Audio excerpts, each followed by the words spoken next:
You can lose an animal in less than 24 hours. Most times it starts small.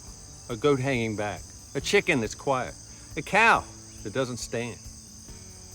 If you know what to look for, you can catch it early. That's why we check every animal every day. From cows and goats to chickens and rabbits, each animal has its own way of telling you something's off.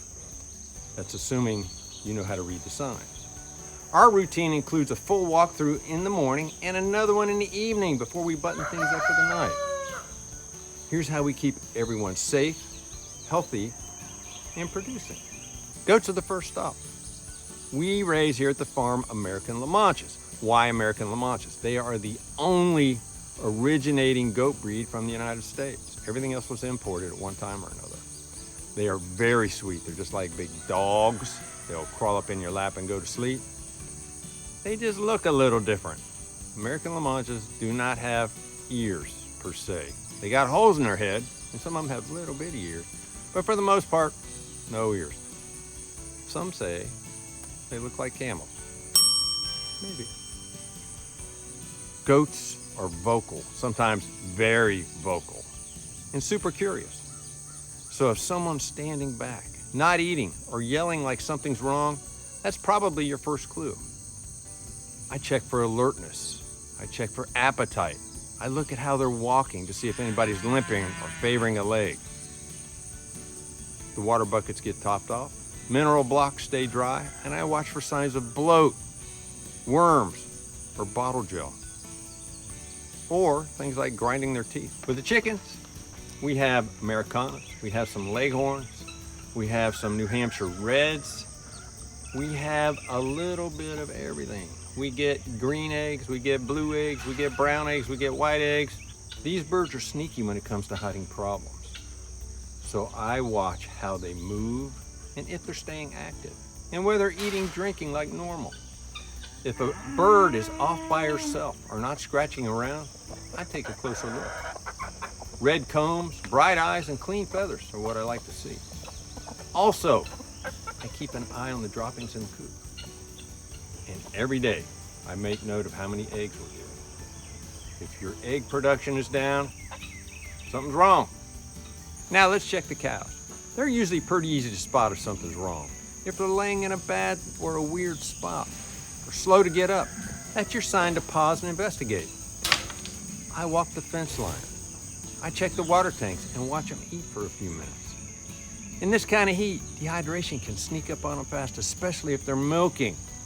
So I make sure everybody's drinking, not panting or drooling.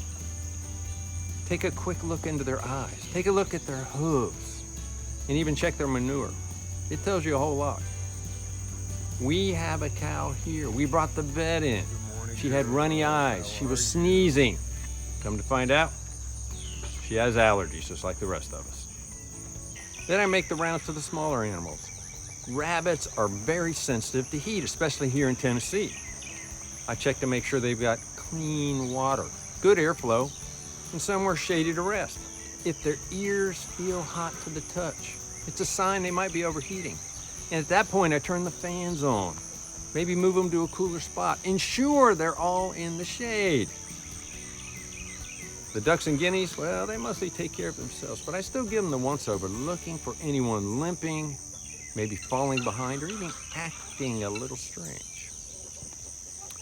And rest assured, if a guinea goes missing, you better believe the rest of the flock will let you know. Each check takes maybe 20 to 30 minutes every morning and every evening.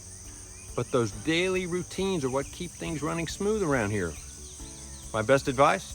Know your animals.